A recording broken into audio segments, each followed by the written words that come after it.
Krishna Krishna,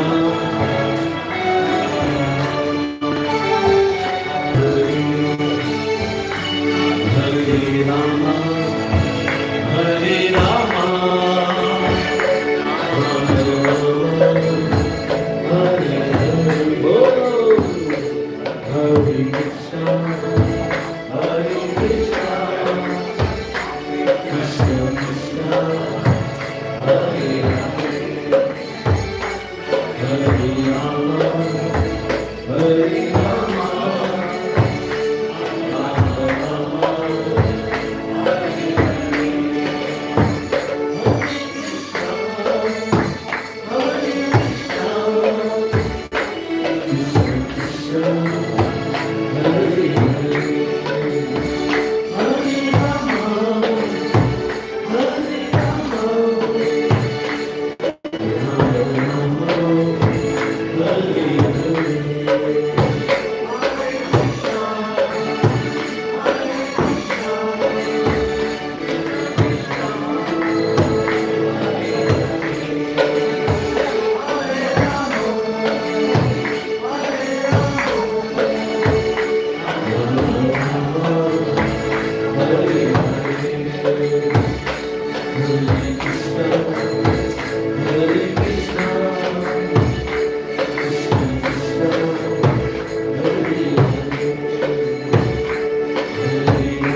Hare Krishna. Hare Krishna. Okay, Krishna is going to be served later, so let's be a little bit more energetic.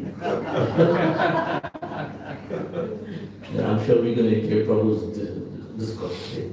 You're the master. I'm going to enjoy it. We're going to do the finishing in the pronounced. So, music hands clap. If you like, please sing. Or if anybody wants to sing it out, you can sing it too.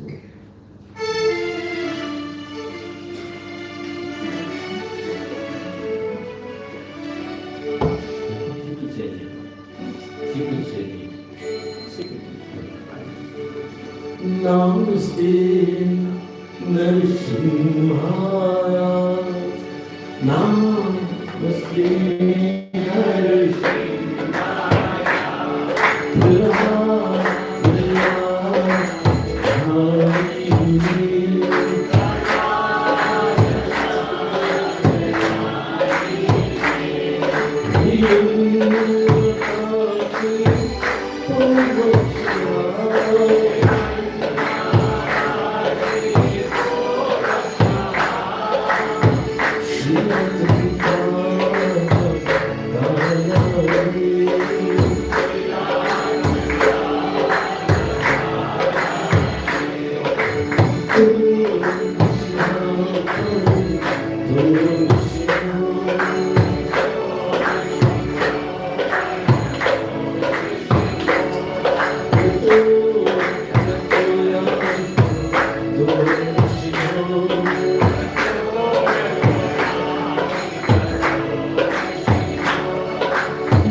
Shri Prabhupada ki jai, Jagat Guru Dev Shri Prabhupada ki jai, Hitai Gaur Hari ki jai, Jagadananda Dev Shri Maharani ki jai, Jai Tulsi Maharani ki jai, Ananta Koti Vaishnava ki jai.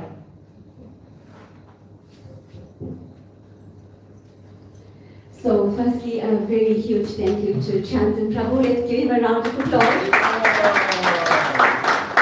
Thank you for that wonderful music rendition, the melodious kirtan and the beautiful Rishingadev Pranam to start our program with such positive vibrations. So Hare Krishna to each and every one of you. Hare Bol. On behalf of the Mercy Namahatta and the International Society for Krishna Consciousness, founded by His Divine Grace A.C. Bhaktivedanta Swami Prabhupada, a very warm welcome to this evening's Namahatta program. It is our first Namahatta program in this holy month of Kartik. Yes, Kartik has begun. It started on Tuesday, the 7th of October, and it will be over on the 5th of November. So we have a full month of mercy that is flowing to each and every one of us. So thank you for being here and joining us today. Is there anybody that's here for the very first time? Please raise your hands. A very warm welcome to each and every one of you. Thank you. Let's give them our Mercy Namahatta welcome. So thank you for being here with us, and we look forward to seeing you all in our future Namahatta programs as well. So it is my absolute honor and privilege in introducing our speaker for today. Many of us know him and we absolutely love his spiritual classes. His discourses are so inspiring, so motivating and so inspirational. Yes, I am talking about none other than His Grace Jagadananda Pandit. Prabhu, you'd love to talk to him.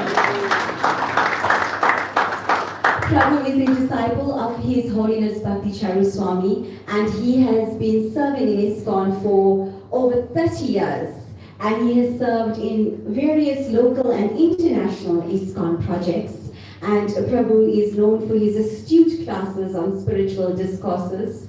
And he's also a medical practitioner by profession. He has his practice in the Pinetown area. He is a wonderful, wonderful devotee. He and his entire family, for those of us that have been in ISKCON for many, many years, we do know Prabhu and his family to be such stalwart devotees. So a very warm welcome to you, Prabhu. Thank you for being here with us in the Mercy, and we look forward to your very enlightening class. So let's give Prabhu another round of applause.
Hare Krishna, dear devotees.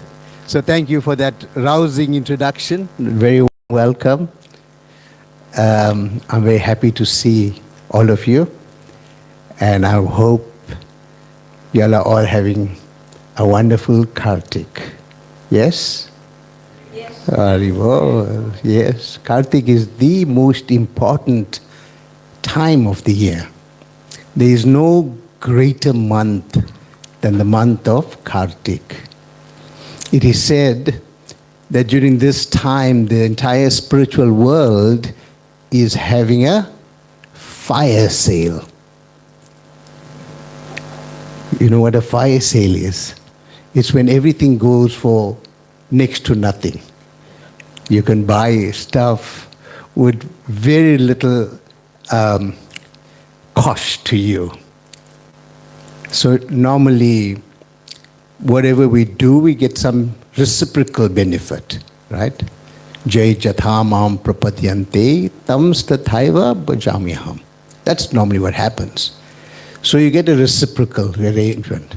But in the month of Kartik, everything is multiplied millions of times.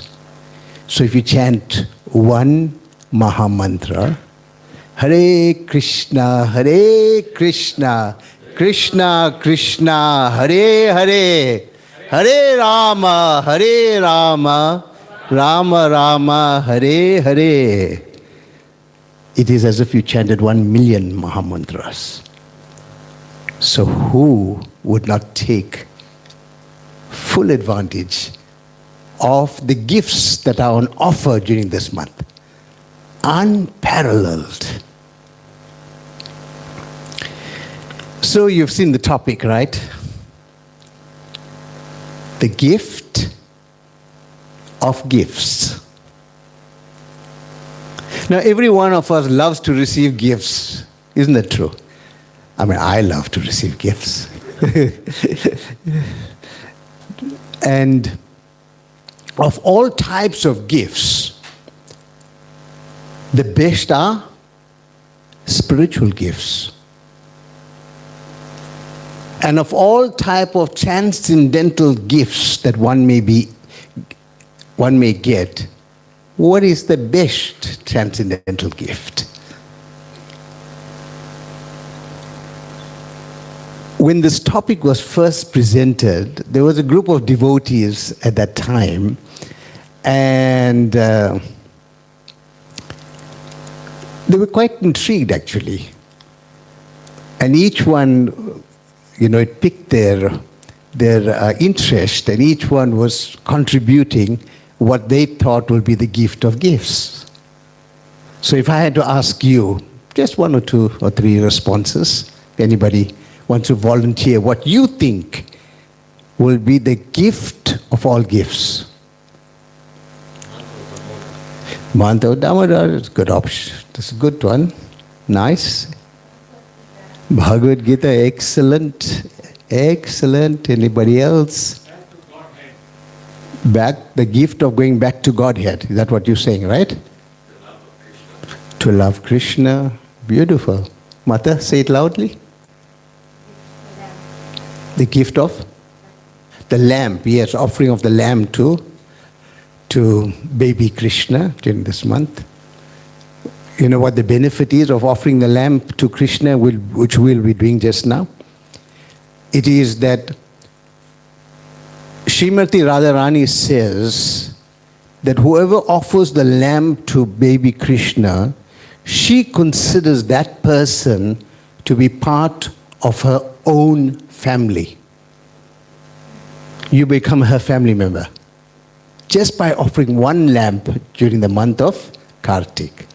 But this month is known as the month of Damodar, that's a famous one, but more than that, is known as the month of Urja Vrat, or the month of Urjeshwari. Urja means energy. Krishna is the source of all energy. So she is the original Shakti. Adhi Shakti is Radharani.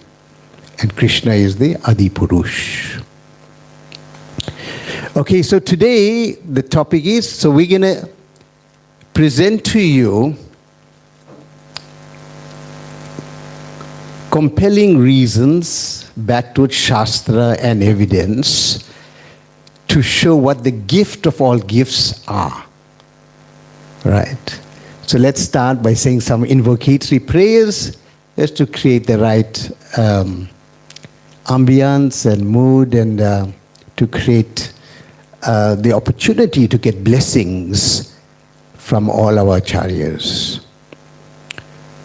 So in a prayerful mood, Om Jnana Timirandhasya Jananjana Shalakaya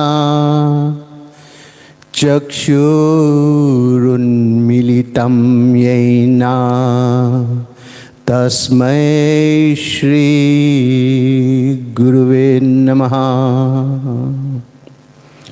Shri Chaitanya Manobhistam Stapitam Yena Bhutale Swayam Rupa Kadamayam Dadati Swapadantikam Vancha Kalpatarubhyascha Kripa Sindhubhevacha Patitanam Pavinebhyo Vaishnavebhyo Namo Namaha. Shri Krishna Chaitanya Prabhu Nityananda Shri Advaita Gadadhara Shrivasadi Gaura Bhakta Vrinda. Hare Krishna, Krishna Krishna, Hare Hare, Hare Rama, Rama Rama, Hare Hare. So let's start by doing a whistle-stop tour of the Damodarastaka prayers. Many of you are familiar with the prayers, right? Who has heard the prayer before? Namamishwaram Sach. Put your hands up. I won't ask you any questions. Many of you will have, right? Good. So, and those who have not, maybe at the end of the program, you can come up to us and we'll show you where you can find the prayer, and how you can recite the prayer, and how you can learn the words and understand the meaning of each word of this prayer. Because this prayer is particularly recommended during this month of Kartik, especially whilst we are offering the lamps to Krishna. Right? So the first shloka is establishing Krishna as the Supreme Personality of Godhead, and then introduces in the last line the topmost of all devotees, simply referred to as Gopiya. It's referring to either Srimati Radharani or Mother Yashoda. So you see, there's Krishna here and Mother Yashoda. This is exactly how she looks. And the colors of her outfit are also accurate.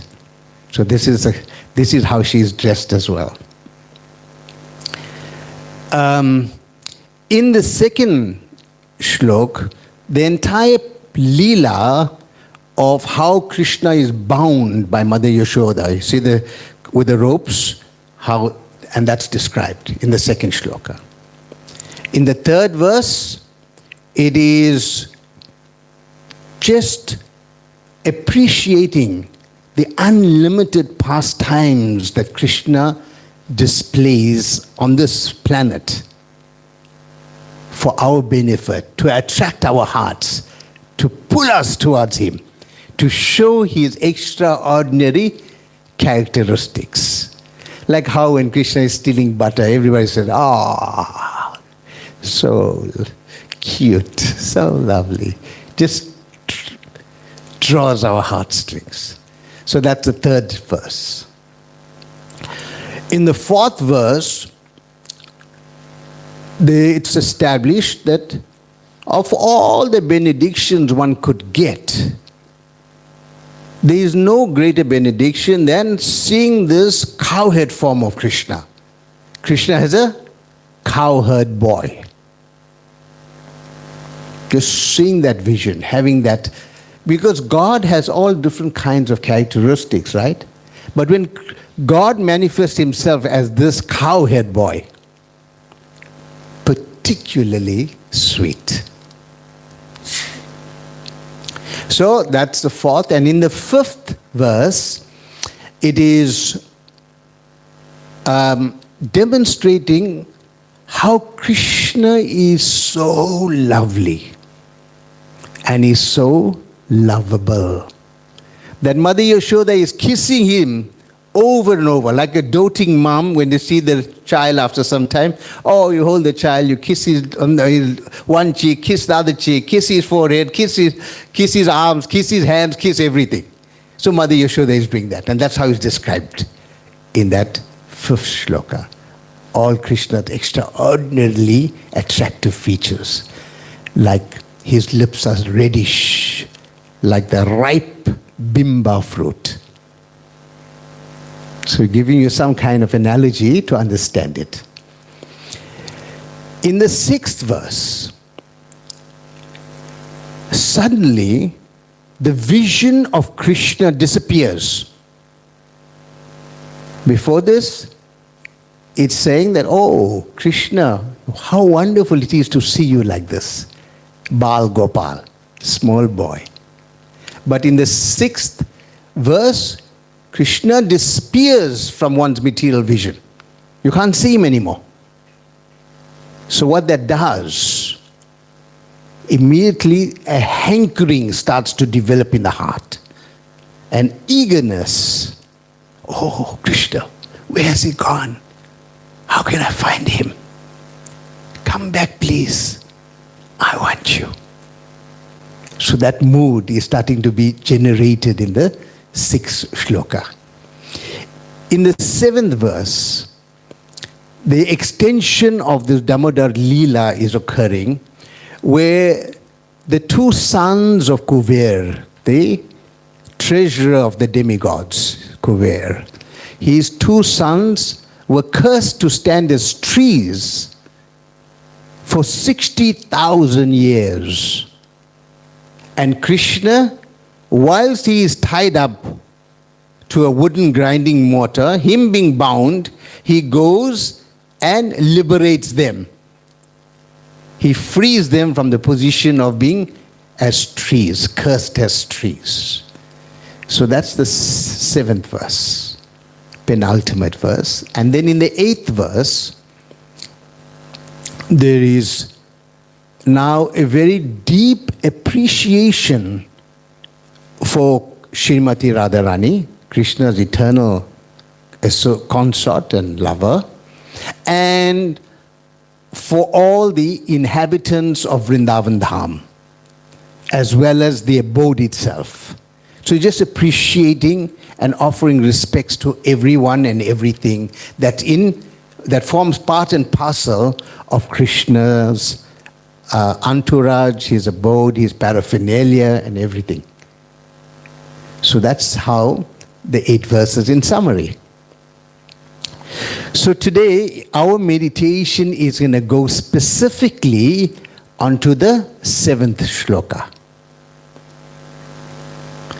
Kuveratmajo badha murtvaiva jadvat tvaya mochito bhakti bhajo krito cha tata prema bhaktim swakam me prayacha na moksha graho mesti damodare ha. O Lord Damodara, in your form as a baby, Mother Yashoda bound you to a grinding stone with a rope that is used for tying the cows. You then freed the 2 sons of Kuvera, who were cursed to stand as trees, and you gave them the chance to become your devotees. Please bless me in the same way. I have no desire for moksha, for liberation, or anything else. I have no other desire. Don't have a desire to merge into your effulgence or this or that. My only now prayer is, and this is the essence of the entire Damodarastakam, brings you to this point of prayer.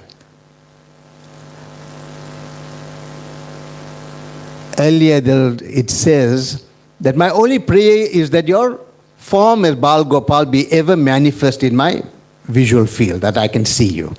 But then Krishna disappears. So this becomes real prayer.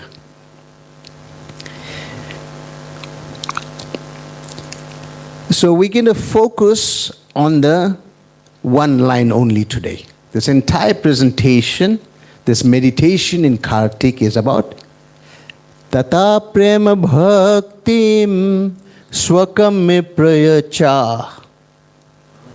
That's the line only. Tata prema bhaktim.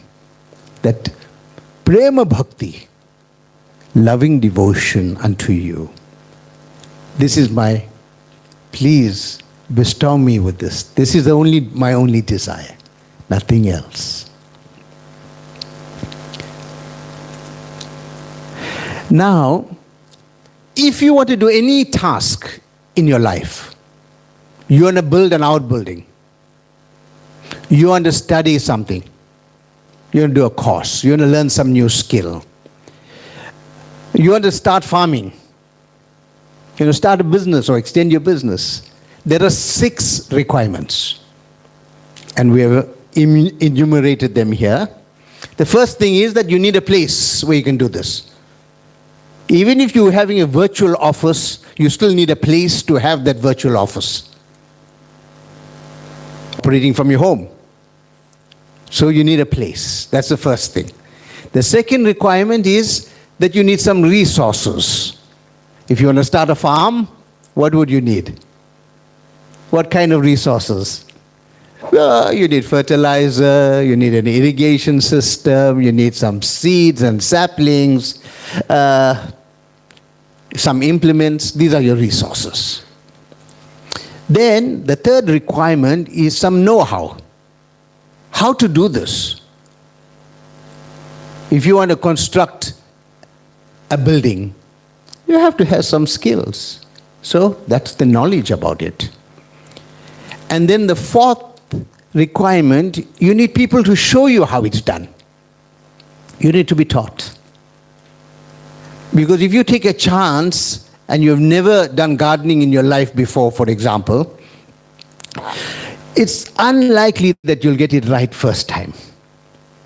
But if you've been schooled about it and somebody teaches you, you could build a boundary wall, you could do anything.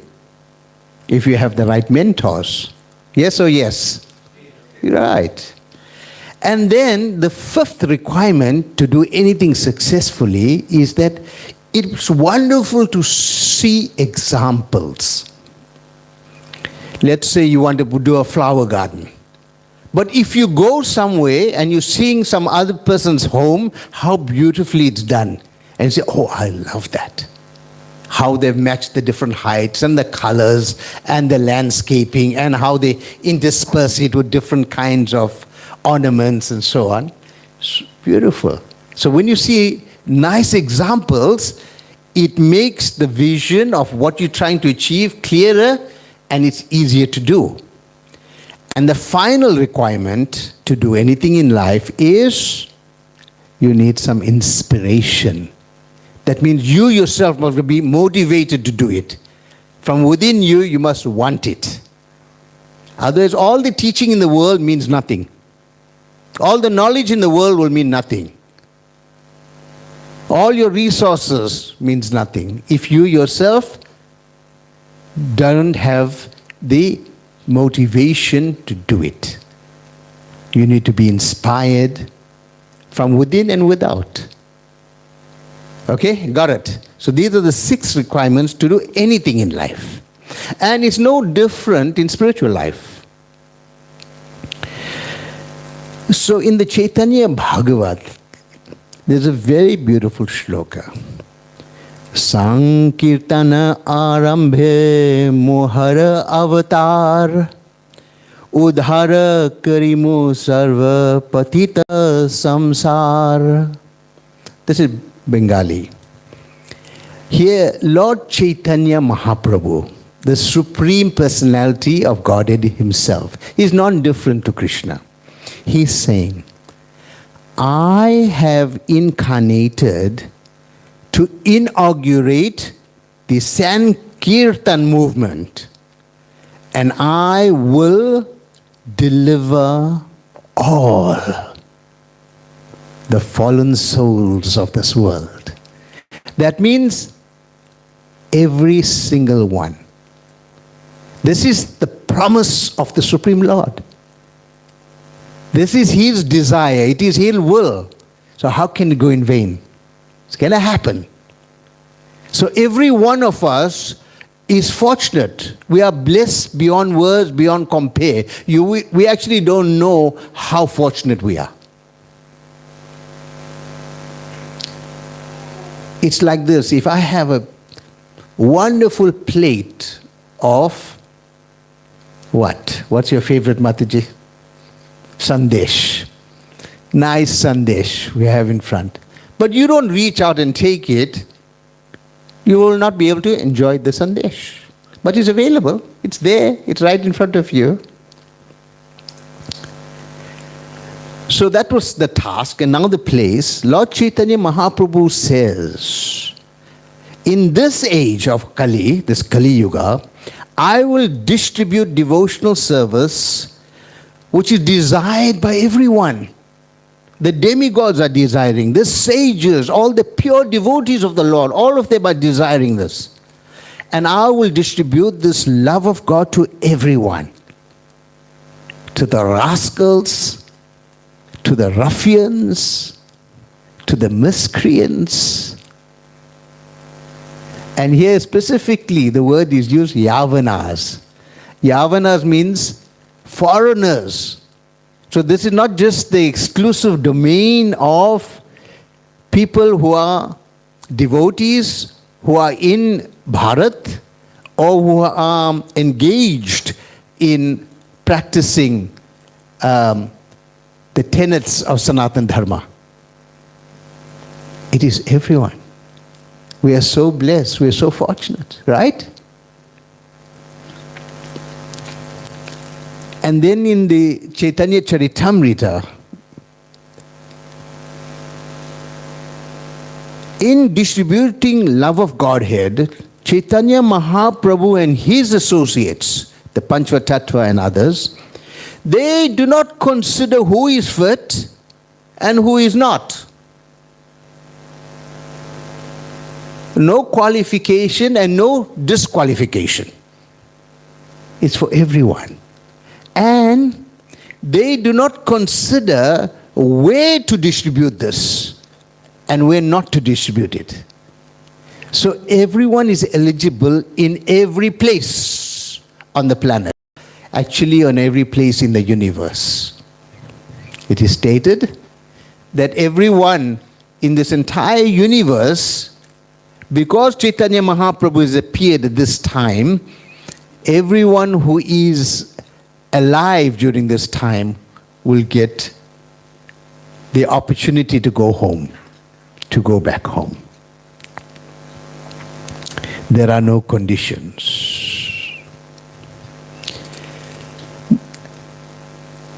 With the desire of the Supreme Lord, the scriptures tell us, they foretell of events that are yet to take place. We'll term this the different prophecies. In every town and village of the world, the chanting of my name will be heard. Lord Chaitanya Mahaprabhu says this. In every town and every village. This is not some poetic license. This is not some fancy words. This is the Lord speaking. So, it is sure to happen. Absolutely. You can bet your bottom dollar. It's gonna happen.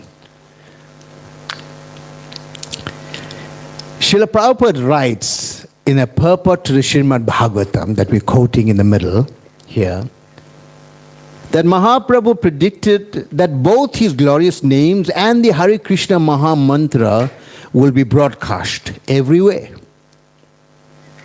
Srila Bhakti Vinod Thakur and Srila Bhakti Siddhanta Saraswati Thakur desires to fulfill that prediction of Mahaprabhu.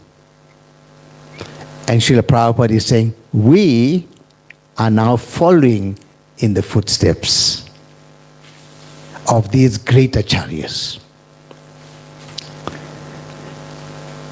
At another place, in a lecture, Srila Prabhupada is speaking in Hyderabad, and he says about Mahaprabhu's prediction, as many towns and villages as there are on the surface of the globe, everywhere this Hare Krishna mantra, or Lord Chaitanya's name, will be celebrated.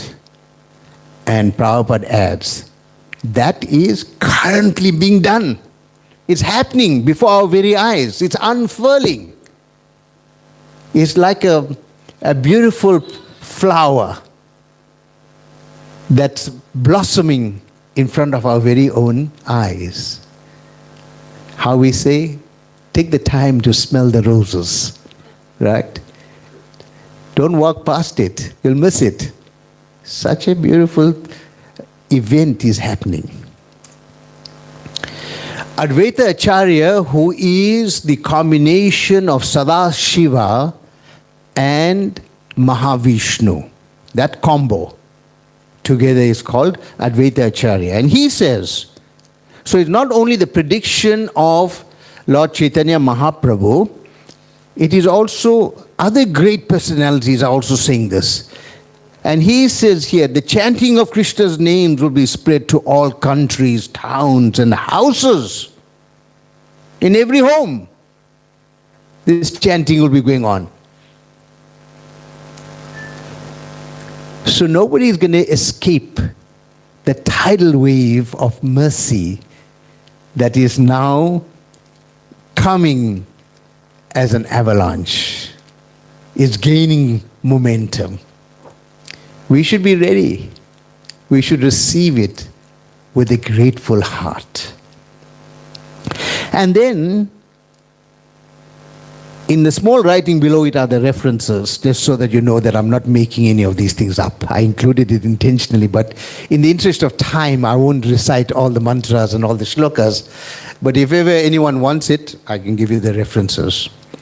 So, it's not just great personalities, but all the demigods, headed by Brahmaji, they saying the same thing.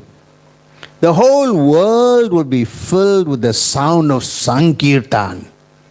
Sankirtan means the congregational chanting of Krishna's holy names. And pure devotional service will be preached from house to house.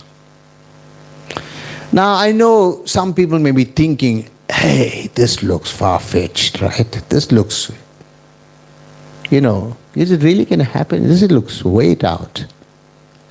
But if somebody told you that the Berlin Wall was going to collapse, would you have believed it like in your youth, when you're 50 years ago?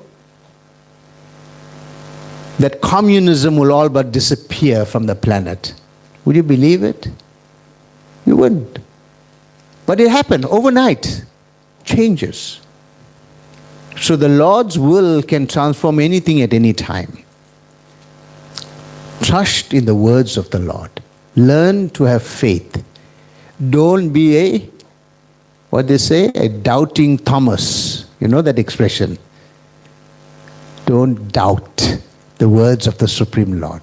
You can question it, but once you get the answers and your doubts are cleared, then accept it. Just as we accept information given to us from school, 1 + 1 is 2. And we accept it, and thereafter it's a fact, forever. You don't need to be taught. Every time you see 1 and 1, you have to be taught about it. You got it. So here there are more predictions. This is from Srila Bhakti Vinod Thakur. And he is one of our predecessor acharyas. So we're giving you references from a wide array of great personalities about what's about to happen and what is happening at the moment. He says, and this is recorded in Nitya Dharma Suryodaya, I think it is true that the varieties of religions we find across the world will one day mature to their fruition and become the religion of congregational singing of the holy names of the Lord. Hare Krishna, Krishna Krishna, Hare Hare, Hare Rama, Rama Rama, Hare Hare. I have no doubt that the time is ripe for the prophecy of Sri Mahaprabhu to be fulfilled. What is that prophecy? We mentioned it right at the beginning. Prithivite Acharyati Nagaradigram. We translate it for you that in every town and village his name will be heard and sung. When will that day come when people in England, France, Russia, Prussia and America will take up kolas, that means drums and kartals, and raise the waves of Sankirtan? Oh, when will that day come? Now this was written in the 18th century. And we see it now. In every country of the world, there are devotees now. But in the 18th century, when there wasn't even a flight out of India, who would have imagined such a thing could happen? Hardly one person was even leaving India. No such thing as going on a holiday. No such thing as going on a ship cruise or something. Nobody was doing it. It was not, actually, there weren't flights. There were no flights. But these predictions were done at that time. Chaitanya Mahaprabhu's prediction was 500 years ago.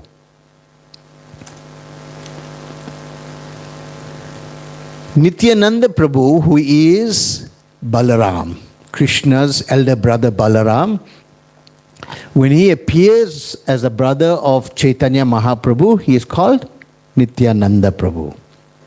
And he says, upon seeing the chanting and dancing of Lord Sri Chaitanya Mahaprabhu, he predicted that later there would be such chanting and dancing in every village. So you're seeing the same message being reinforced, repeated and corroborated by great personalities. And on this particular shlok in the Chaitanya Charitamrita, Srila Prabhupada in the purport he comments, the prediction of Sri Nityananda Prabhu is applicable not only in India, but also all over the world. That is now happening by His grace. The members of the International Society for Krishna Consciousness are now traveling from one village to another in the Western countries and are even carrying the deity with them. So you can see how these things are happening. In order to fulfill the task, which is the desire of Lord Chaitanya Mahaprabhu, that his name should be heard and sung in every town and village. It's a massive mandate. It's not an easy task, as you can tell. Imagine going out to the most remotest parts of Africa. Imagine that, where people have never seen a single devotee in thousands of years. Imagine going there. So this is the task on hand. And it is beyond the ability of a single person. It's beyond one lifetime of work. So it requires a very cohesive strategy that is sustainable for many, many thousands of years to come. Because that's the task. And in the absence of any such structure to achieve this objective, one has to devise some innovative structure. You have to find some mechanism, right? How are you going to do this? His Divine Grace A.C. Bhaktivedanta Swami Srila Prabhupada, the founder Acharya of this International Society for Krishna Consciousness, he repeatedly tried to canvass his god brothers and god sisters to work conjointly, to come to the West, to leave India and help him to spread the mission of Lord Chaitanya Mahaprabhu, which is to get everyone to sing and dance. Hare Krishna, Krishna Krishna, Hare Hare, Hare Rama, Rama Rama, Hare Hare. Let this transcendental sound echo in your head. It should manifest and echo continuously. Let it reverberate in every cell of your body. Feel it. Feel the energy flowing throughout. So this gave birth to this international society. In 1965, Srila Prabhupada registered this international society with the specific objective of fulfilling the order and desire of the Supreme Lord. It's a mission of the Lord. The Lord has stated it, and now Prabhupada has come to make sure this is going to happen. And he established himself as what we call the founder Acharya. Founder means that he started it. He didn't start the Hare Krishna movement. Hare Krishna has been in existence since eternal time. He started the International Society for Krishna Consciousness. Let's not make the mistake to think, oh, this is some new organization. No. It's a vehicle to fulfill the desire of the Supreme Lord, especially to Westerners like us, who, although we have Indian bodies, but we are so far removed from the actual Vedic culture.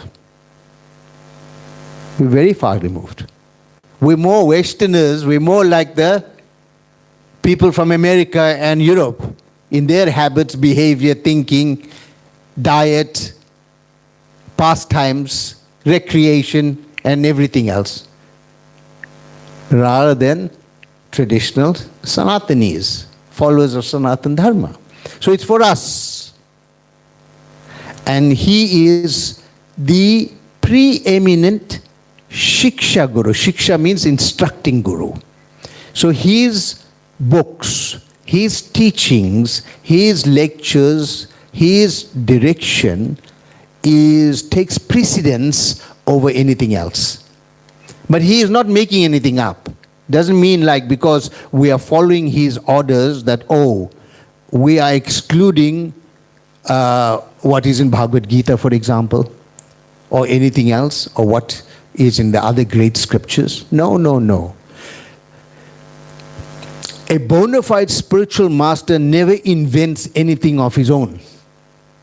He simply repeats the message of his spiritual master, who in turn is repeating the message of his spiritual master, and in this way it goes back in an unbroken chain of illustrious personalities all the way to Krishna himself. This Guru Parampara is what establishes the bona fides of the knowledge that is now being handed down in, thank you, Prabhu, in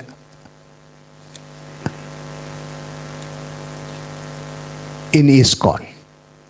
So you're not going to see anything new.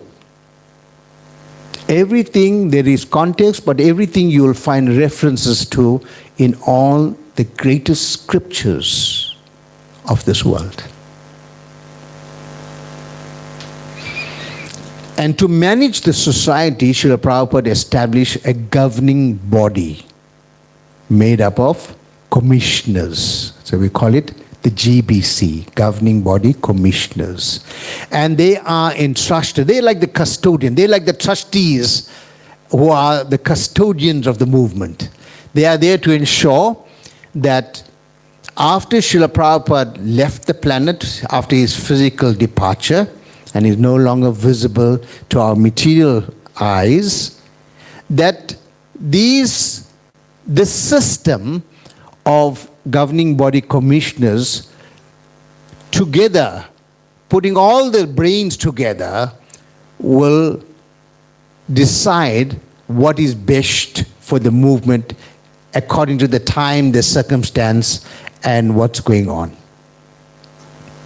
Srila Prabhupada intentionally did not appoint a particular successor. He didn't say, oh, after me, this person will be the next Acharya. No, he did not. So he left that legacy to every one of us.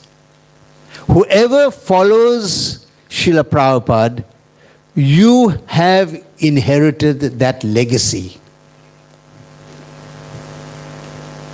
It's your right.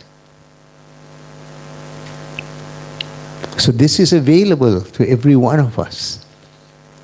You don't need, to have any amazing attribute. Oh, I need to donate $1 million. Or I need to be, this kind of devotee living in the temple. Or I have to, separate from my wife and family. I have to be a recluse, a hermit. Or I have to carry the sannyas, danda, the rod, and walk around. No, none of those things. You simply have to accept his teachings and follow him. And his teachings are very simple, extremely simple. And the essence of all the teachings is that we chant Krishna's holy names. That's it. That's the essence. And everything that we do, all the other aspects are simply servants of this highest principle. There is nothing greater than glorifying the Supreme Lord, and the best way to glorify the Supreme Lord is to call out his names in love. Lovingly to call out his names. Just like when somebody called out your name lovingly, how you feel. Don't you feel good? If your mom or your dad or your husband or your boyfriend or girlfriend calls out your name sweetly,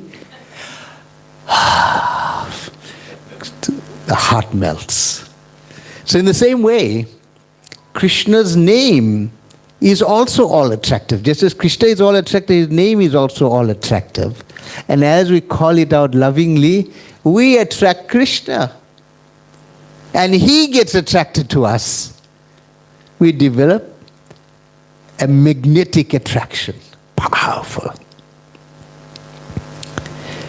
Now, to understand that this movement is not a material movement. There's a lot of movements on the planet, and sometimes ISKCON is lumped with all of them. And it makes it appear, oh, we have this movement, we have that movement, we have that movement, and amongst them we got ISKCON. And they say, oh, you're an ISKCONite. I don't know if you heard that term. Especially Indians do that in India. They refer to followers of ISKCON as an ISKCONite. But this is a spiritual movement. And is actually in the spiritual sky, Srila Prabhupada said, there is ISKCON is present there as well. So it's not just in this material world. When Srila Prabhupada established ISKCON, he at that time in 1965 penned the 7 purposes of ISKCON. And we'll get to that in a minute. All these prophecies that we spoke about earlier by all these great personalities, the Supreme Lord himself, his expansions like Mahavishnu, great acharyas, Bhaktivinoda Thakur and others, the demigods headed by Lord Brahma, all these great personalities, the fulfillment of these prophecy, both Srila Prabhupada and his god brothers recognize the fact that he has fulfilled them. Isn't this amazing? And Srila Prabhupada, in a letter to one of his god brothers, writes, this is Bon Maharaj. He's writing to him, but now he's speaking about another god brother, Sripad Sridhar Maharaj, who is one of the most advanced Vaishnavas on the planet at that time. Very senior devotee. And he's writing, Prabhupada is writing here, says, Sripad Sridhar Maharaj also appreciated my service, just as Bon Maharaj is doing. He said that Chaitanya Mahaprabhu's prediction would have remained a dream only had it not been for Srila Prabhupada's, let's say, contribution. And he congratulated me that I have done it practically. So before, that's what it is. It's a dream. It's an idea. Somebody has said it. Remember, Chaitanya Mahaprabhu said it 500 years before. This is now 500 years later. That now different people are saying, different great persons are saying, yes, Prabhupada, you have done this.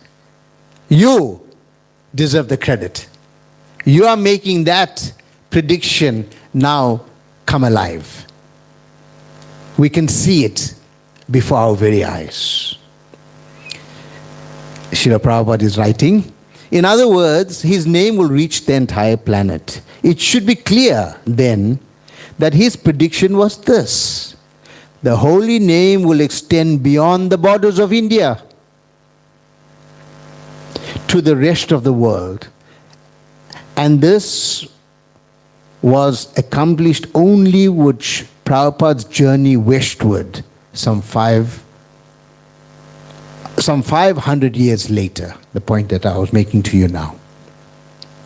So Srila Prabhupada going to the West was a very, very important milestone to manifest the desire of the Supreme Lord. Remember, this is the golden age that is spoken about. The golden age lasts 10,000 years in Kali Yuga. It's a subset of Kali Yuga where everything is just on steroids. Mercy on steroids. Mercy on steroids. That anyone and everyone, wherever you may be, you have access to this. And to escape this miserable material world. And to go back home. To go back from where we have come and where we belong. Thus, Prabhupada's ISKCON is the fulfillment of Mahaprabhu and Bhaktivinoda Thakur's prophecy, with men and women from all parts of the world engaging in Harinam Sankirtan. Who would have thought? People who don't even speak Hindi or Sanskrit or Telugu or Tamil or any of those languages where the scriptures are available. People in Dutch countries, in German countries, don't even speak a word of English. Russian countries, Czechoslovakia, and Muslim countries, they are all chanting. They've started to chant the holy names of Krishna. It's unreal, actually. Defies logic. Surreal, actually. Can't imagine like 50 years ago that something like this was going to happen. Can't imagine. Srila Prabhupada has got now more than 1,000 temples in the world. More than 1,000. In his lifetime, he built 108 temples. Now there are more than 1,000. Hardly a few years later. Imagine what will happen in the next 50 years, next 100 years, next 1,000 years. Because the mercy of the Supreme Lord is there.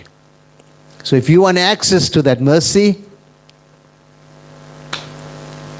you know where to turn to, where to go, where you should look for it. Looking for the right things in the wrong place guarantees you to get the wrong thing.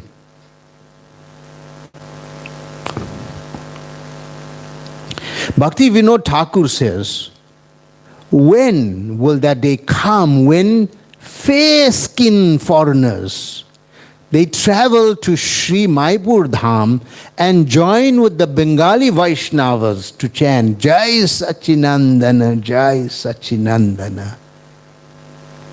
When will that day come? He's speaking this in the 18th century. And now that day is here. Thousands upon thousands every day are in Mayapur. There are more than 5,000 foreigners living in Mayapur as we speak now. Polish devotees, Russian devotees. More than 5,000 are permanently resident in Mayapur. So every day, the fair-skinned people are chanting Jai Sachinandana. Jai Sachinandana. But the dark-skinned people like us have our mouths shut. We can't open our mouths. We can't say it. We have difficulty. We look at them in awe and we say, wow, look at these people. They have taken our culture. They can recite 200 shlokas from Bhagavad Gita, but we battle to recite one. 700 shlokas in Bhagavad Gita. Let us. Important shlokas. So, everyone, let's start. Jai, repeat after me. Jai Sachinandana. Jai Sachinandana. Hands up, hands up. Jai Sachinandana. Jai Sachinandana. So that day has come. Bhakti Vinod Thakur is asking, when will that day come? That day is here. It's right here in La Mercy. We are doing it. 4 years after that initial prediction, in 1896 now, Bhakti Vinod Thakur, he wrote a book called The Life and Precepts of Sri Chaitanya. And herein he writes, the Church of Kirtan invites all classes of people without distinctions as to caste and clan to engage in the highest cultivation of the spirit. This church, it appears, will extend all over the world. Isn't this foretelling of what is happening today? Isn't this an affirmation of Srila Prabhupada's glories? 1896. And coincidentally,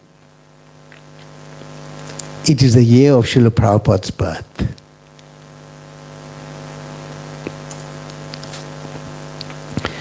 Srila Prabhupada himself is speaking here in Vrindavan in 1977, and he said he needs horoscope.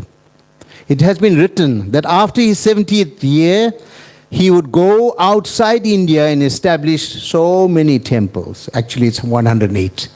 That's what the prediction was by the astrologer.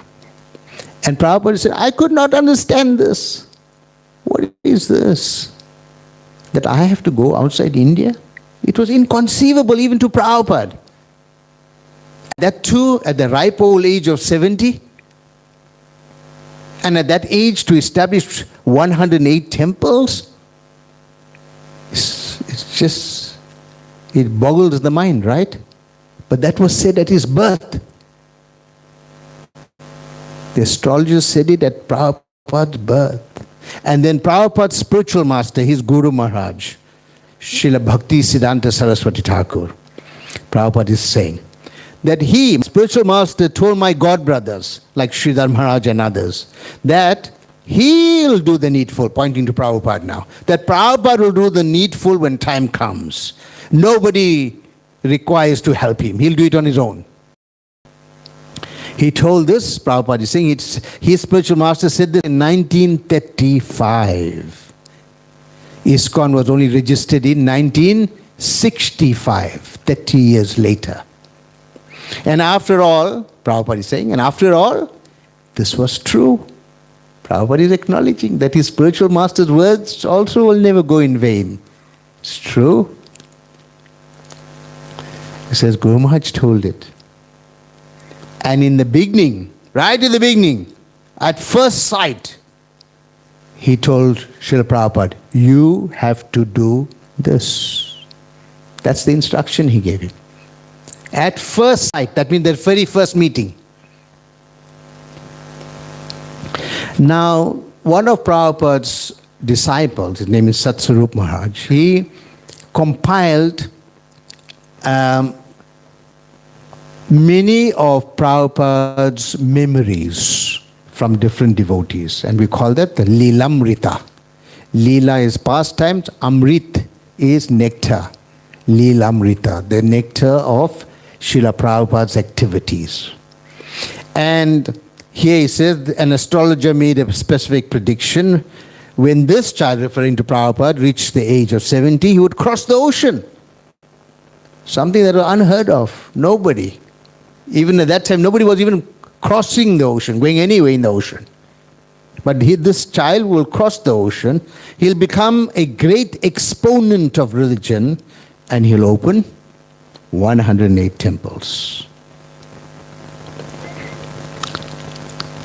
Now, Srila Prabhupada wrote something in a book called Renunciation Through Wisdom, chapter 5, text number 1.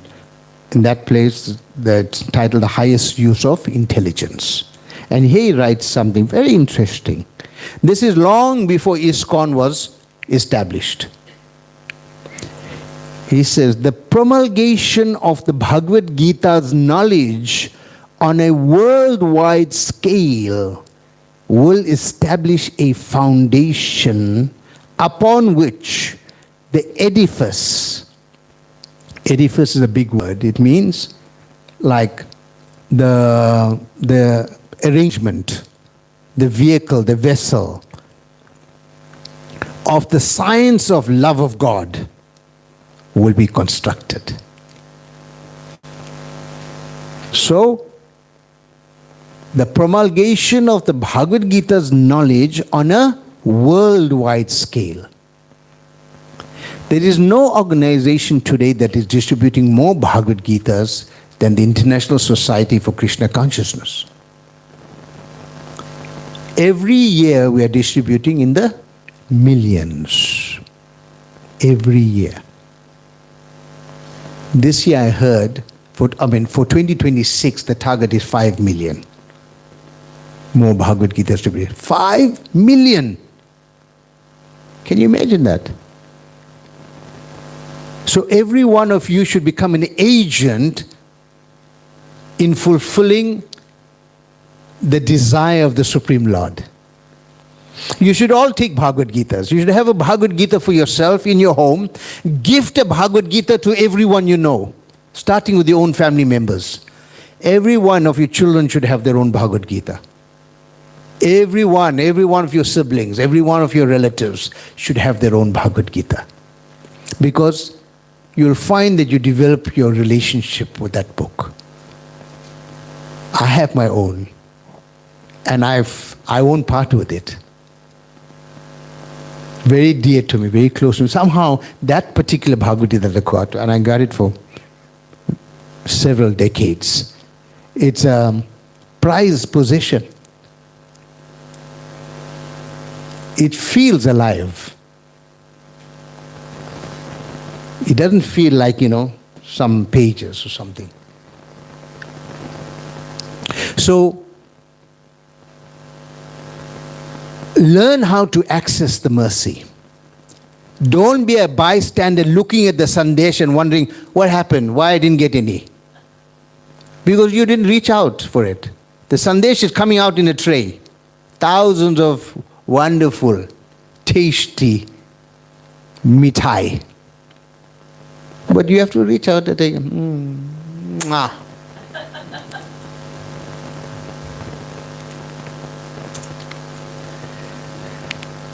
In the Chaitanya Charitamrita, they speak about a plant of bhakti.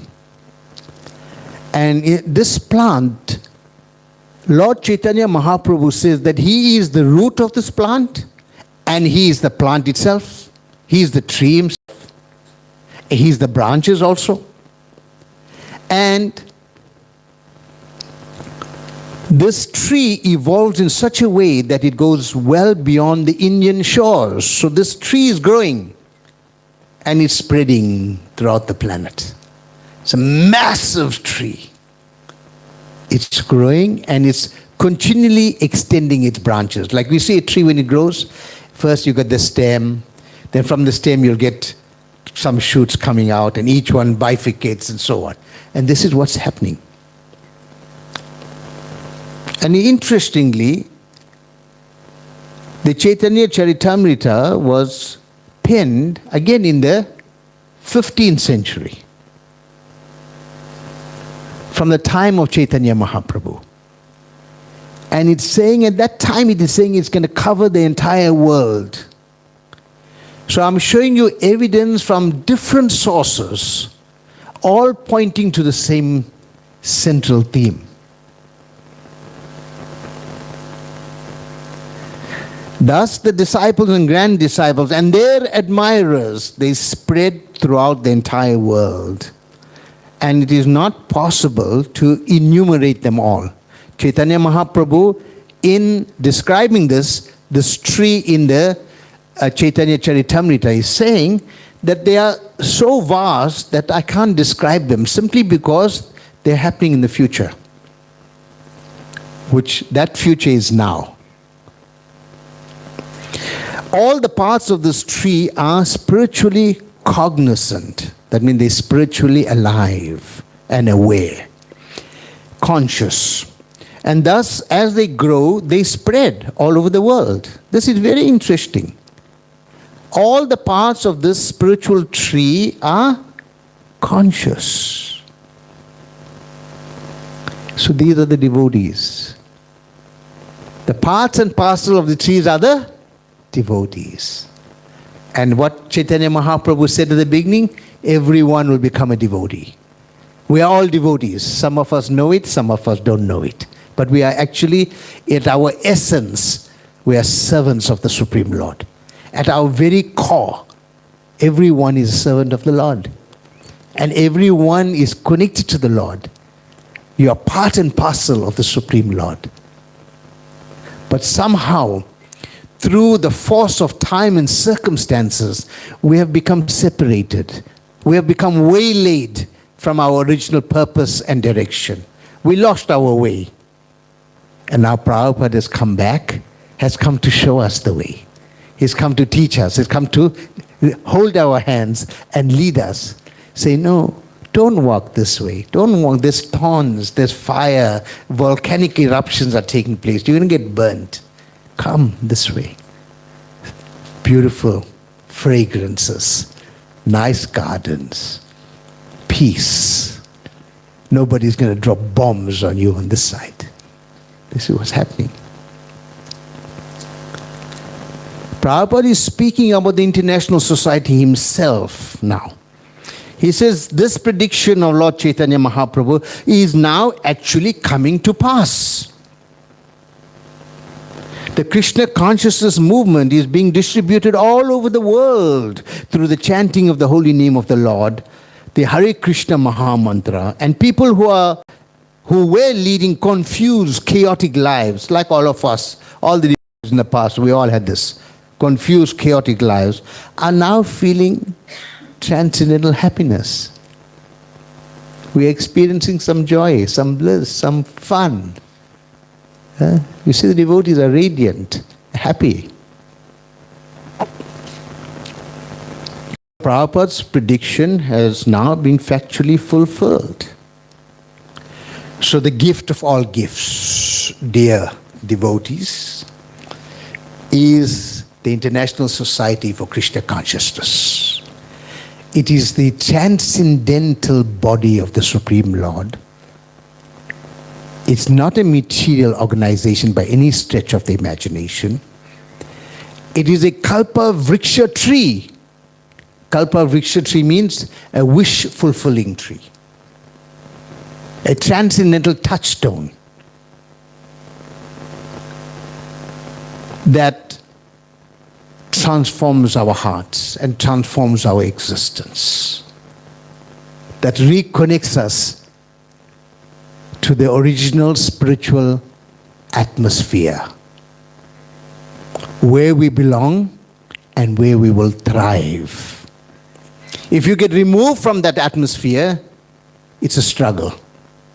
Every breath is a struggle. Every step is strife. Everywhere there's hardships. Everyone is besotted with stress and disappointment. Everywhere you turn, people you trusted will disappoint you. People you believed in, people you thought, I've done everything for them, I gave my life, but they will disappoint you. Don't blame them. That's the nature of the beast. That's the nature of this world.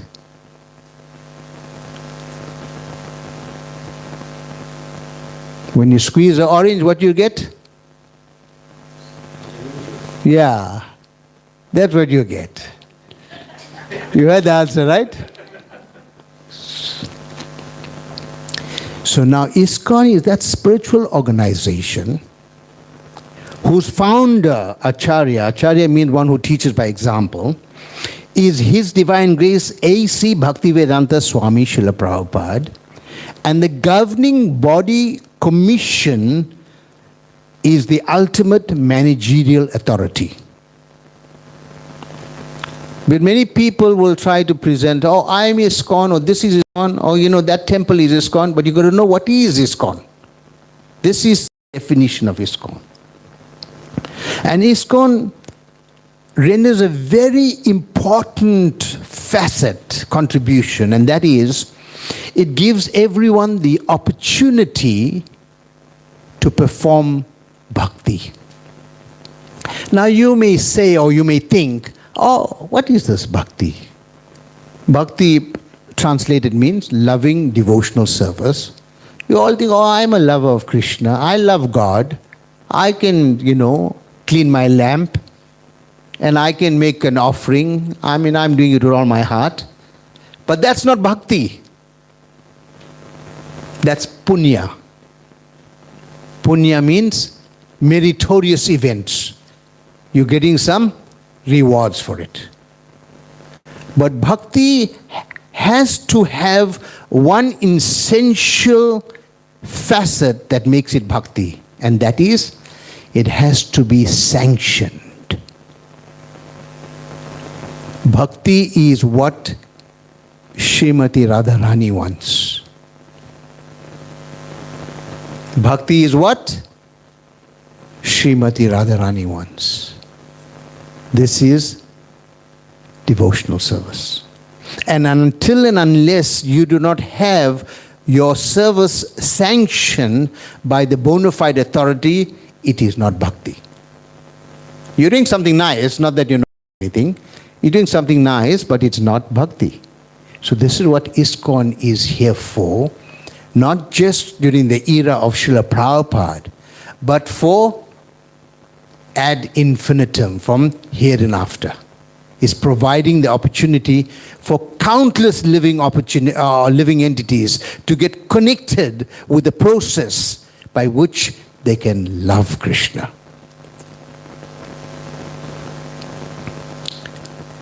This word ISKCON is made up of two Sanskrit syllables, Isa and Kona.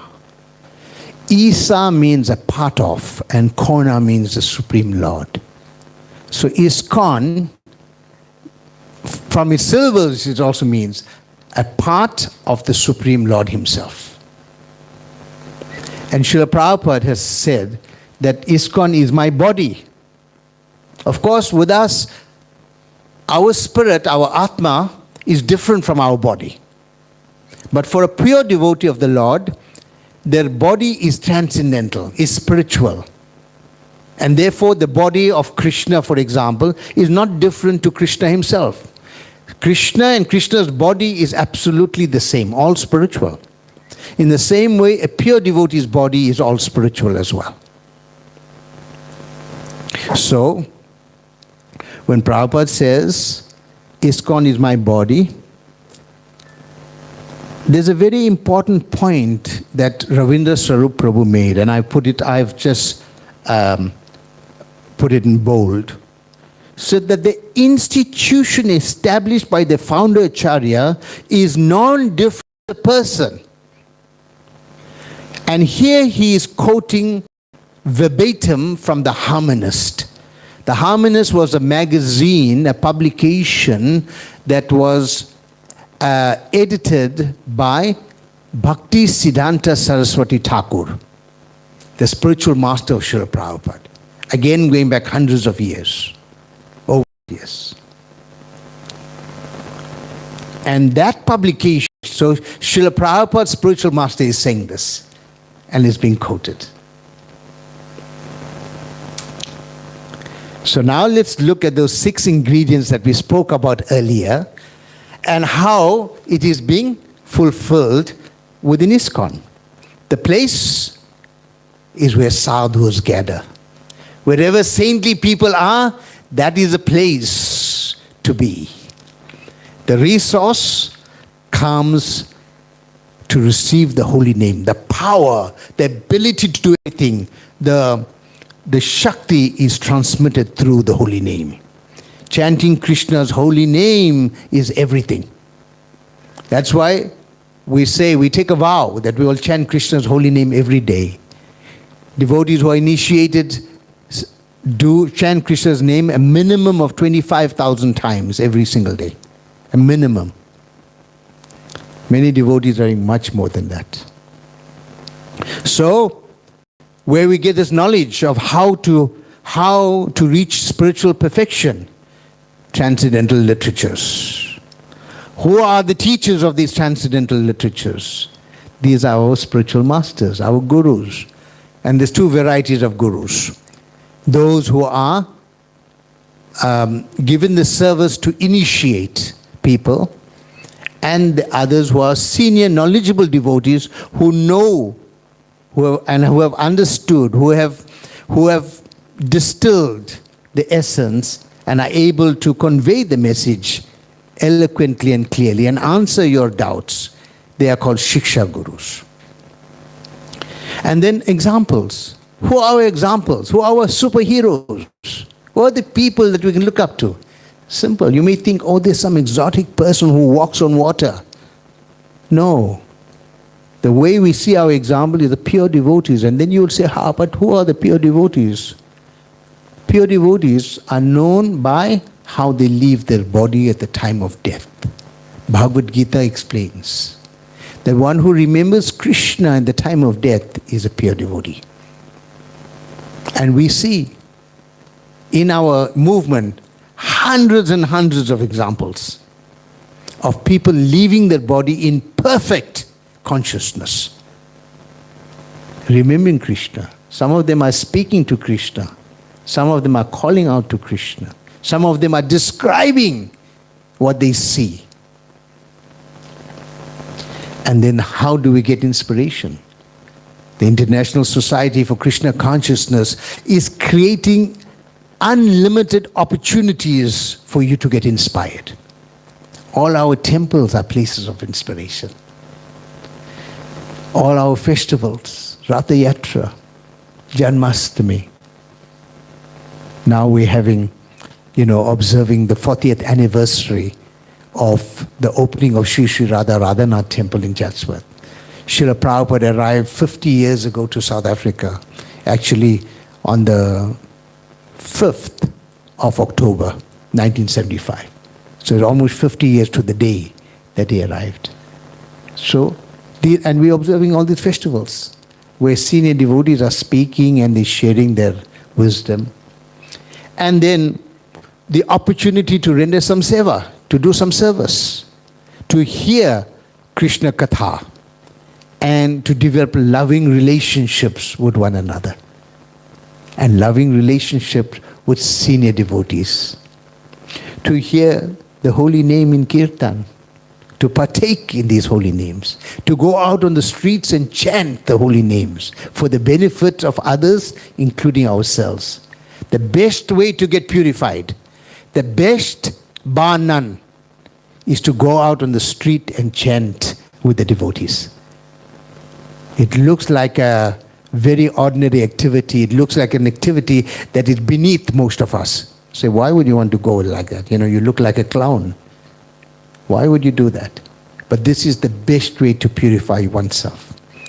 Because at that point you're stripped of your ego. You're stripped of all your qualifications, your status and everything. You only depend on the holy name. Because you want to give out the holy name to everyone.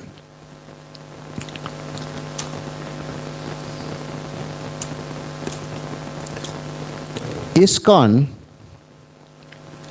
is analogous to a ship.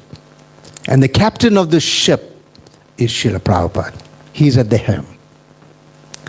And the Maha Mantra, the chanting of the holy name, creates the favorable winds in the sails of the ship. This is explained in detail in the 12th canto of the Srimad Bhagavatam. ISKCON is the safety net for all of us. Whilst we stay on board the ship and never jump off the ship, we'll be safe. I want to leave you with some priceless gems. This is my final slide. And then this was given as the 10 most important final instructions of His Holiness Gopal Krishna Goswami Maharaj. And as you read it, I will take any comments, questions or corrections if anybody has anything. If you want to ask before we go to the questions. Mate? Anybody has any live questions? Okay. Namaste. Namaste. Please help me understand. Whenever there is a birth or death in the family, we are told that we should not perform any major prayers or attend any functions. Why is this, please? Very, very profound question. Right? Does anyone know the answer? Why? Yes? Yeah. Okay, let's explain that. So, when somebody is born, let's say a child is born in your home, the child is very vulnerable to picking up infections or vulnerable to negative energies. So in order to protect the child, the family members do not go out for a period of time until the child develops some kind of immunity and resistance. So there's good reasons for that. At the time of death, similar thing happens. That we don't go out and start rejoicing. We want to honor the legacy and memory of the person who passed away. And during that time, we become deeply introspective. We in particular will read the 2nd chapter of Bhagavad Gita from verses 7 onwards, till about 23, wherein the elaborate description is given of the nature and characteristics of the soul. And we contemplate on that every day. So this is a time to remove the distractions in one life, the unnecessary things that waste our time. Where we become and we draw family members together and we become mindful and thoughtful about the reason and purpose of our lives. Because when somebody dies in particular, we question, what is this life?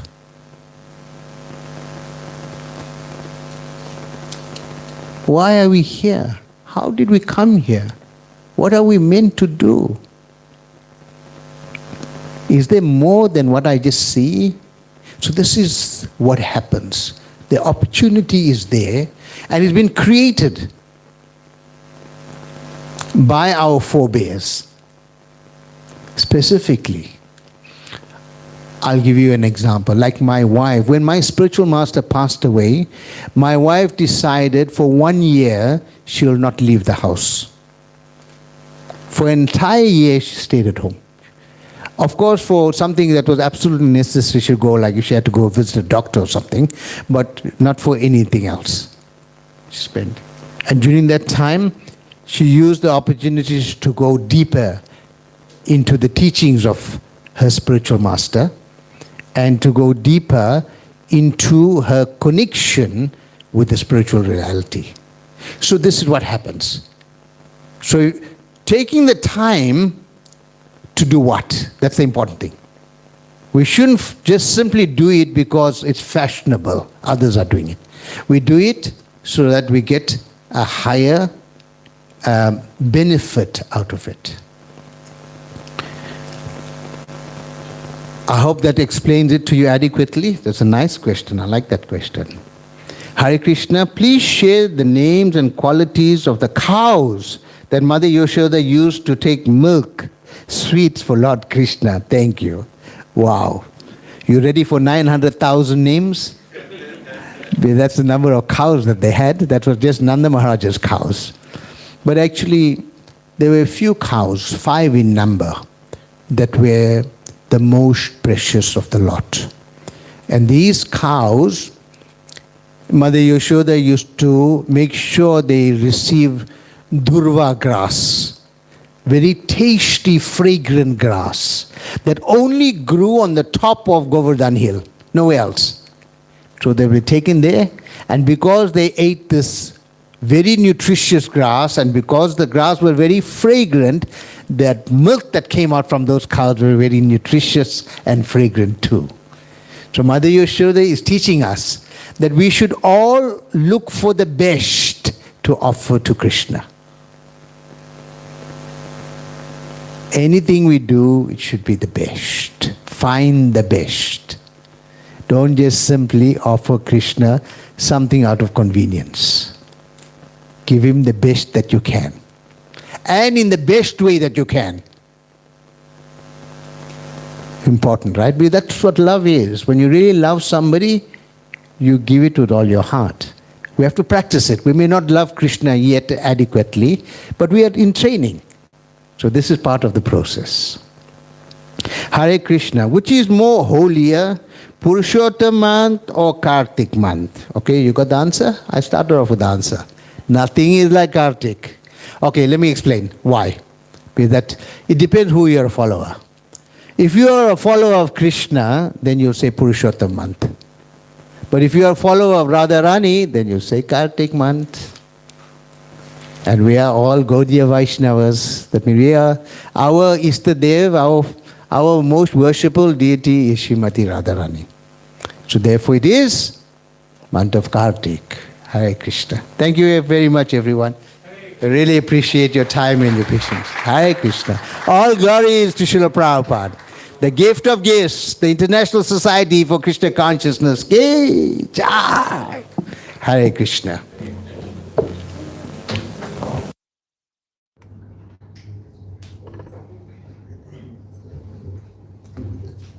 Hare Krishna. So thank you so much, Prabhu, for such a very powerful and wonderful class. Let's give Prabhu another round of applause. So I have a few announcements to make, and some of it coincides with some of the very important points that Prabhu brought up in his class. Firstly, Bhagavad Gita that Prabhu spoke about. We have copies of Bhagavad Gita here that the Mercy Namahatta has to offer. So if you don't have a copy of Bhagavad Gita, or you'd like to extend a copy to your loved ones, family, or friends, we have Bhagavad Gita to give, as well as Kartik packs. So yes, it is the month of Kartik. Tonight is the first time you're offering a lamp, or you haven't done it before. And we have Kartik packs that you can take home. So both Bhagavad Gita and Kartik packs are here that you can take. And also Prabhu spoke about the 40th anniversary of Sri Radharana. So that is the Hare Krishna temple in Chatsworth. And Prabhu mentioned the 5th of October, that was Sunday, was actually 50 years that Sri Prabhupada came to South Africa. So we are celebrating that this year, as well as the 40th opening of Sri Radharana. That's taking place tomorrow and Sunday. It's an invite that's open to each and every one of you, and you can bring your family, friends, and loved ones. And that's the Hare Krishna temple in Chatsworth. There's a huge festivities going on, starting at 10 o'clock tomorrow morning, as well as Sunday. So please try to avail yourselves, go to the Hare Krishna temple. There's a huge exhibition there that's going to show you the 40-year journey of the temple. So some really, really lovely things going on, dignitaries that will be joining us at the temple. Please do come through either Saturday or Sunday, or even both days. Also on Sunday, because of Kartik, well, we're always having food for life, but also because of Kartik, we'll be having lamp offerings taking place with our Food for Life team, and that is taking place on Sunday. 800 of biryani have been cooked. So a humble request to please join the Food for Life coastal team. And also because it's the month of Kartik, you can engage in service, and such a wonderful service to engage in, going to areas, distributing prasad. This is taking place on Sunday at 8:30 a.m. So please try to avail yourself for that as well. Our next Namahatta is on the 24th of October. As you all may know, we have Namahatta every alternate Friday. So our next Namahatta won't be next week Friday, it will be the following Friday, and that's the 24th of October. And we have His Grace Jagadananda Pandit Prabhu from Sri Radharana that will be joining us with his Harinam team, and it will be an ecstatic kirtan as well as class that you can look forward to. So please do join us for that. And as usual, our Namahatta is not complete without having birthday celebrations. We have such a big Namahatta family and so many loving, supportive devotees that join us all the time. And this week, we celebrated a very, very special devotee and member of our Mercy Namahatta, and that is dearest. So let's give him a round of applause. Divesh and his entire family are such wonderful devotees to our Mercy Namahatta. His dad Soni Prabhu, his mom Cookie Mataji, and his brother Miriam, who's always assisting with the sound, and Divesh helping us with all our technical matters, and here for every Food for Life. So a big thank you to the Soni family, and a very, very happy birthday to you, Divesh, from all of us. We wish you a very spiritual Krishna conscious year ahead, and thank you for everything that you do for each and every one of us. So would you like to say a few words? Let's give him encouragement. Give him another round of applause. Hare Krishna, everyone. Hare Krishna. Thank you to Madhurya Mataji, Mahaprasad Prabhu, and everyone else. Thank you.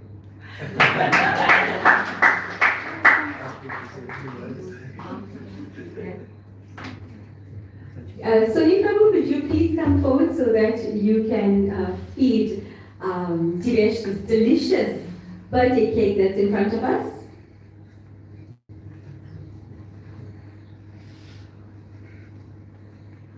And maybe Soni Prabhu himself would also like to say a few words to Mercy Namahatta. As you notice, Sri Prabhu, we're not taking no for an answer. So I'm going to hand you the mic anyway. I think dearest is your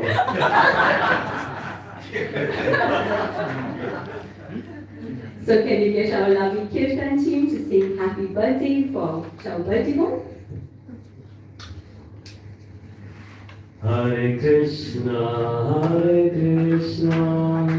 Krishna Krishna, Hare Hare, Hare Rama, Hare Rama, Rama Rama, Hare Hare.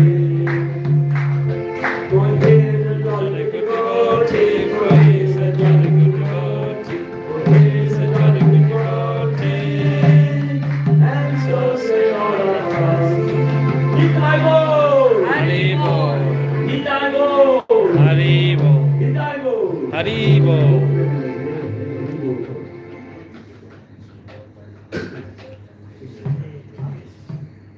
The good thing is surname is Sony. Could have been Terry Funkin or something else. That's why it's the sound.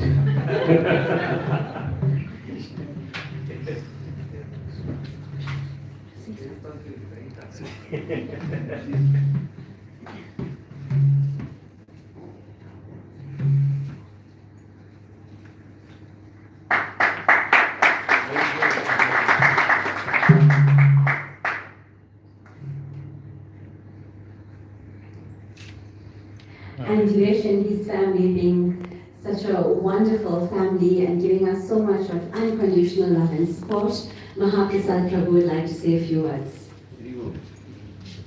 Hare Krishna, everybody. I know you're hungry. I'd like to thank the Sony family, especially Devesh, Naren, well, the whole Sony family, for always being dedicated, for always being there for the Snamata. It's actually through their help and assistance that we actually can do so much. So, thank you so much. I truly appreciate it. And for those of you who notice, there's a frame in the front here. We actually like to celebrate the life of Mishanta. She's such a wonder. She is a soul. She's such a wonderful soul that we know. Even though she had ailments, issues in life, she was such a positive child that it is only apt that we bring her here, celebrate and get the devotee's mercy. So it's actually almost a year now in Kartik that she left her body, and to acknowledge and glorify that soul. So when we offering lamp and offering petals to Lord Prabhupada, we actually also offer to that picture too, please. Thank you so much, and thank the family for being here and being such a strong family. We truly appreciate having your association. Thank you so much. Thank you so much, Mahaprasad Prabhu. So yes, to just reiterate, joining us this evening is the Siu Prasad family, and they lost their daughter last year, Kartik. So our deepest condolences to all of y'all, to the family, and may Lord Krishna give y'all all the strength. It is one of the most difficult things that a family can go through, and that is the loss. So yes, you will notice that Mishanta's frame is in front. When we are doing Guru Puja and we'll have petals, perhaps you can keep a little bit of it to Srila Prabhupada and then to the frame that's out here for Mishanta, and we will continue to pray for her onward journey, her soul, and also to give the family strength. So we're going to also be offering our lamps. So we will have Aarti and Guru Puja, as well as the offering of the lamps that will be happening simultaneously. So what we can do is, as Aarti commences and Aarti is on, we will be offering our lamps, and thereafter you can take your petals, offer to Srila Prabhupada and to the frame of Mishanta. So we would like to thank each and every one of you for being here with us this evening, and we always appreciate all the love and support that you'll give to us. Remember, our next Namahatta is on the 24th of October. His Grace Jagadananda Pandit will be here. And don't forget that also there's delicious prasad awaiting y'all, so do not leave without also partaking in the meals and having prasad. Thank you once again. We will now commence with Aarti and offering of our lamps and Guru Puja. Thank you once again. Hare Krishna. May we please all rise.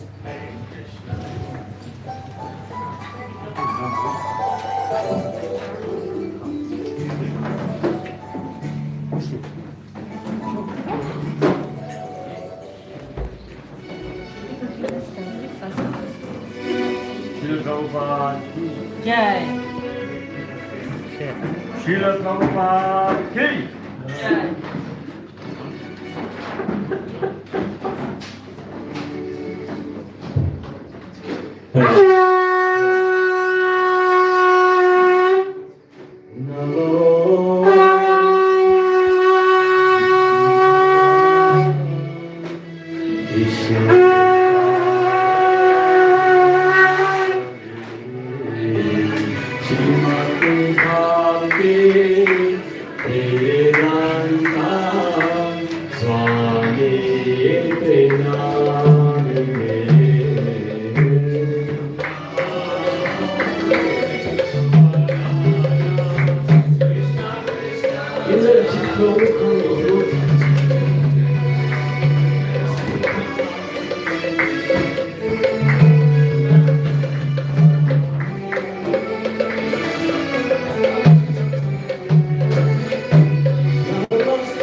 We sing the song for Damodara Astakam. You can sit down after you popular dance.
Divesh भाइ high भन्नु high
Oh,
Hare